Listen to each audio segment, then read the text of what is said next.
Podcast Everyday Hero. Este é o podcast que vais querer ouvir sobre o mundo do trabalho. Procuras emprego? Não sabes como pedir um aumento? Estas e outras dicas quinzenalmente no Podcast Everyday Hero da Randstad Portugal. Olá, sejam bem-vindos ao Podcast Everyday Hero. Hoje vamos falar sobre a identidade digital, cada vez mais importante nos dias de hoje. E comigo tenho a melhor pessoa para falar sobre isto, a Sara Zorro, a Manager de Sales and Marketing na equipa de Professionals da Randstad Portugal. Sara, bem-vinda. Olá, Sofia, bom dia, obrigada. Obrigada, eu. Sara, como é a tua primeira vez neste podcast, é sempre bom trazer pessoas que não são repetentes. Gostava que te apresentasses, falasses um bocadinho sobre ti e, por favor, não te esqueças do fun fact, que é já tradição. Ok, muito bem. Sofia, então, o meu nome é Sara Zorro, como já me apresentaste, obrigada. Integrei na Randstad no ano passado e, portanto, toda a minha experiência tem sido maioritariamente na área do recrutamento e seleção especializado. A minha formação académica é na área da psicologia clínica, portanto, inicialmente as minhas ambições profissionais passavam por trabalhar com pessoas, mas noutro contexto, num contexto mais clínico, mas, entretanto, apaixonei-me e entusiasmei-me muito pelas organizações e é isso que ao dia de hoje ainda me move. Do ponto de vista mais de hobbies e de gostos pessoais, adoro desporto. É assim a minha grande paixão e o meu grande foco em termos de equilíbrio. Depois adoro tudo o que seja passear com o meu filho, passear com a minha família, estar com amigos, portanto acho que tudo o que se gosta de fazer. Só te falta aqui o fun fact. Não sei se é muito fun, mas é um fact que muitas vezes tem graça. Sou uma pessoa muito supersticiosa. Isso não me incomoda no dia-a-dia, não é nada, quer dizer, digo que sou muito, mas ouço histórias muito mais profundas que as minhas, mas só porque tem alguma graça quando estou com alguém, estou a dizer, tira a mala do chão, ou quando estamos em casa, por favor, vira o chinelo ao contrário, este tipo de coisas do dia-a-dia, que às vezes até ouvimos das nossas avózinhas, comigo está presente e estou atenta, muitas vezes de uma forma até pouco consciente, porque já é muito automático. Um fun fact, por exemplo, profissional. Olha, e confessar-te aqui, para mim foi ótimo o facto da maioria das reuniões agora acontecerem por videoconferência. E porquê? Porque na minha gestão de tempo ajudou-me imenso, porque eu sou uma pessoa que gosto de ser pontual e demorava imenso tempo a descobrir os escritórios. Olha, lembro-me uma vez de ter tentado ir a um escritório, claro que fora de Lisboa já conheço um bocadinho melhor, e estive 2 horas e não encontrei. Portanto, isto não me beneficia muito, são esforços pessoais, mas a esta distância acaba por ser uma coisa que é divertido, porque às vezes ia com colegas e acabava por ser momentos engraçados e que hoje em dia recordamos com este modo.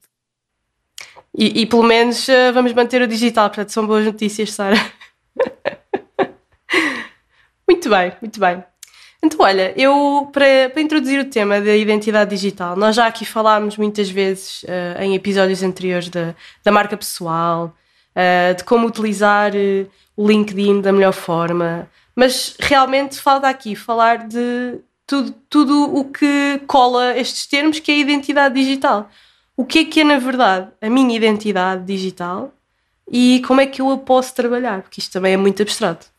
Certo, olha, Sofia, sem grandes profundidades científicas, ok, dar-te um bocadinho do que é a sensibilidade e daquilo que para nós é a nossa identidade digital.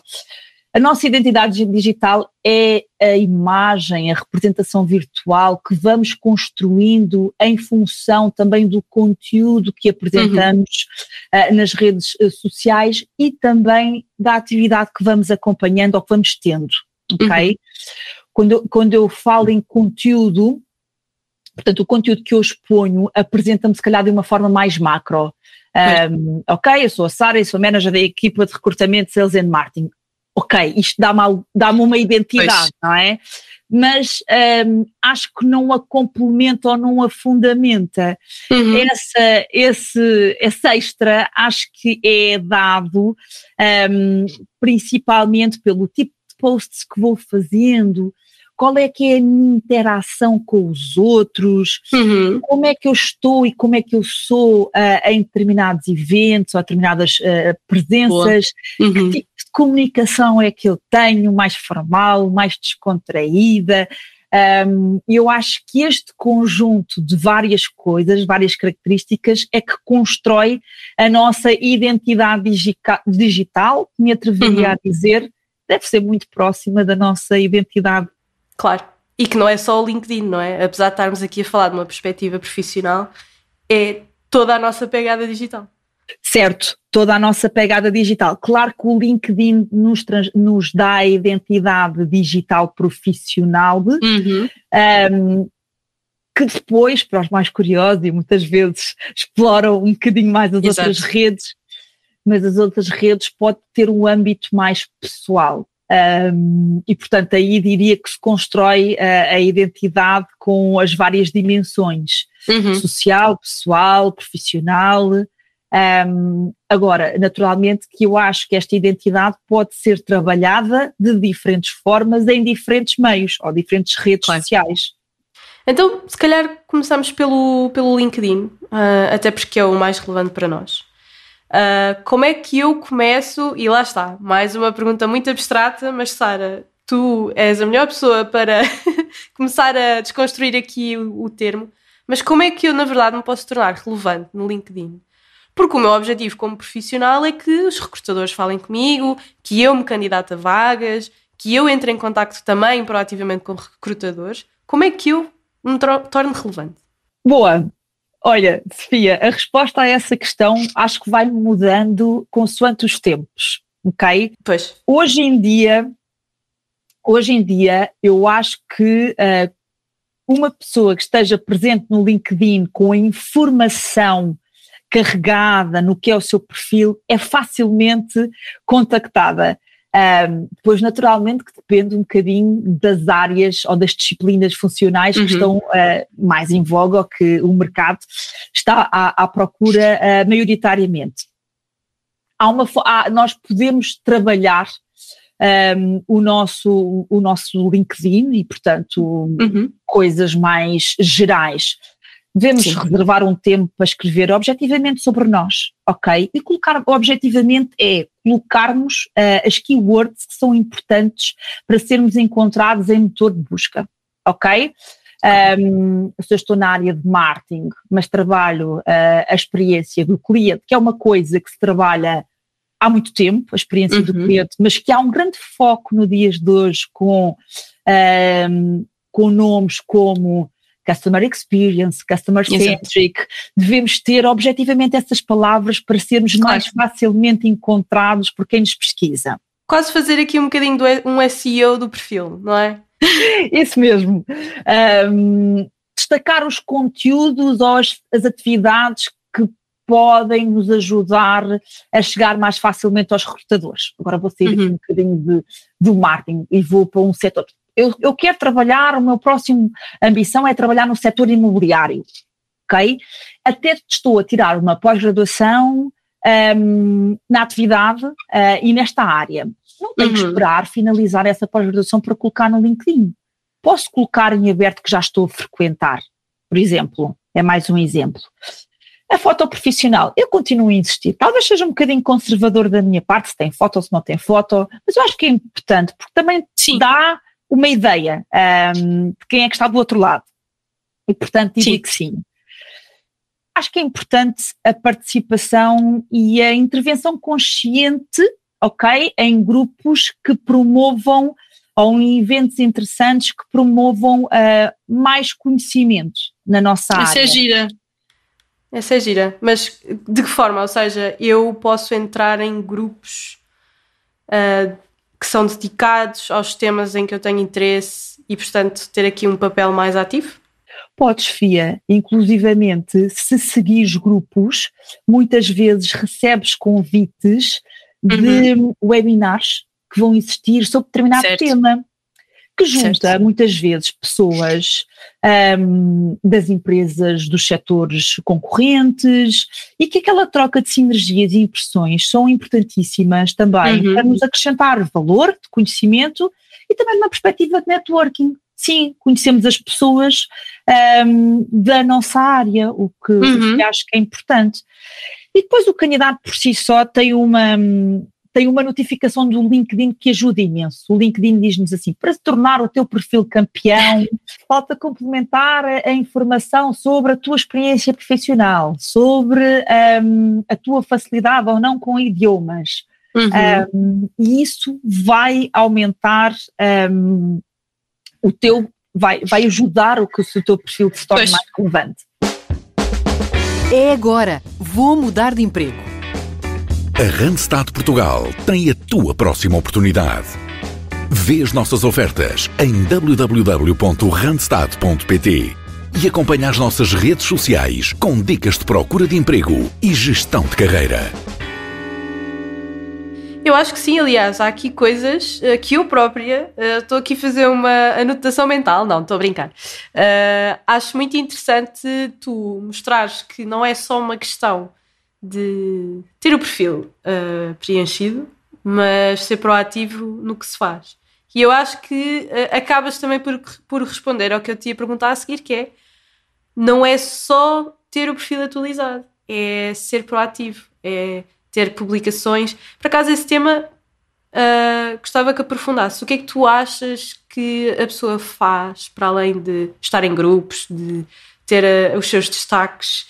Achas que também faz sentido escrever alguma opinião ou fazer publicações sobre alguma tendência recente no setor? Isto também te faz sentido? Faz-me, Sofia, faz-me todo o sentido. Depois depende um bocadinho qual é que é o tipo de pessoa, isso também tem a ver, não é? Portanto, geralmente pessoas mais reservadas também não estão tão presentes, mas às vezes não tem nada a ver com essa característica mais pessoal e tem mesmo a ver que, de facto, com que importância é que a pessoa dá à sua identidade digital. Certo. Vou-te dar um exemplo. Por exemplo, partilhar os artigos que nós escrevemos com a nossa rede é interessante. Muitas vezes as pessoas escrevem imensos artigos de opinião sobre as suas áreas e eles como especialistas e muitas vezes não partilham na sua rede. E isso não, porque às vezes acham que é exclusivamente promoção pessoal, ok? Também é. Exato, mas faz sentido. Sim, acho que sim, mas utilizar não só sobre ou com o objetivo de publicar o que são as suas conquistas pessoais, mas muito mais também na imagem e no compromisso à empresa. Claro. Às vezes eu sinto, por exemplo, que quando sei que há candidatos que ambicionam uma mudança profissional, depois se retraem um bocadinho do que é a publicação de posts e a presença em algumas iniciativas da sua própria empresa. Uma coisa não tem nada a ver com a outra. Eu posso promover as coisas que eu participo e que têm o meu carimbo, quase como, se calhar o termo de promoção de si próprio é forte. Sim, mas o contributo que estás a deixar, não é? É, exatamente, o contributo que eu estou a deixar, mas também posso partilhar as conquistas da minha empresa e aquilo que a minha empresa vai fazendo, ou que o setor vai tendo, ou uma notícia relevante para a área, porque muitas vezes as redes são construídas com alguma heterogeneidade, mas com maior tendência para a área que atuamos. Sim. Okay? Sim. Digo isto, portanto, artigos que nós próprios escrevemos, eventos que nós vamos estando e que partilhamos com a rede, publicações de temas atuais de notícias e que nos parecem que são importantes partilhar, mas numa rede profissional, maioritariamente temas profissionais. Claro, sim, sem dúvida. Estavas a referir que alguns candidatos teus têm este padrão no digital. Isto é uma coisa que tu falas nas entrevistas? É um dos conselhos que tu dás aos teus candidatos? geralmente não dou esse conselho, até porque há candidatos que já têm como conexão e que já são candidatos que conheço há algum tempo, e há outros candidatos que são novos e, portanto, não estou tão sensibilizada de qual é que é a sua presença atual nas redes. Claro. Eu dou os meus inputs quando me é pedida a minha opinião. Muitas vezes no final da entrevista, nós como consultores ajudamos o candidato a melhorar o seu CV, e muitas vezes ainda encontramos candidatos que não têm presença no LinkedIn, por retalho. Candidatos de marketing ou comerciais, se calhar não é tão costume, candidatos de retalho às vezes isso acontece, ou porque não têm tempo, ou porque não ligam muito. Sim, e partilho um bocadinho do que é que pode beneficiar com ter o seu perfil de LinkedIn atualizado. Depois, quando me pedem então que conselhos, como é que eu posso melhorar, etc., aí sim, falamos sobre isso. Muito bem. Sara, eu acho que com base no que falámos, só me falta fazer uma pergunta, até pelo teu fun fact. Tens alguma superstição no digital? Acho que não. Sinceramente, olha, se tenho, acho que ainda não se tornou assim tão consciente. Só se for, e acho que não é superstição, muita parte do meu tempo, porque também faz parte da minha atividade profissional, é estar presente no LinkedIn, é ver as movimentações, é perceber que notícias estão a ser publicadas das empresas que eu acompanho, até porque gosto de aplaudir, ok, sinceramente, muitas iniciativas e muito crescimento de negócio que vejo a acontecer, felizmente, no último ano, e também gosto de perceber as movimentações e naturalmente estar presente para novos candidatos que nos queiram conhecer. Muito bem, muito bem. Portanto, criar não só esta identidade, mas também mantê-la viva com a atividade, lá está o que tu estavas a dizer, com a atividade no LinkedIn. Não é necessário, de repente, tornar-me aqui uma autora de artigos de opinião, mas pelo menos ir acompanhando, ir reagindo, ir comentando, porque torna o perfil vivo, porque estamos a falar, no final do dia estamos a falar de algoritmos e, portanto, se o meu perfil estiver ativo, mais hipóteses tenho de aparecer em destaque. A verdade é essa. Isso mesmo, Sofia. Isso mesmo. Muito bem, Sara. Olha, obrigado. Foi muito interessante. Já temos aqui ferramentas para quem nos ouve de começarem a criar a identidade. Espero que sim, que tenha contribuído. Claro que sim. E obrigada também a quem nos ouve. Já sabem que voltamos daqui a 15 dias, mas podem sempre rever todos os nossos episódios e até lá. Obrigada, Sofia. Obrigada.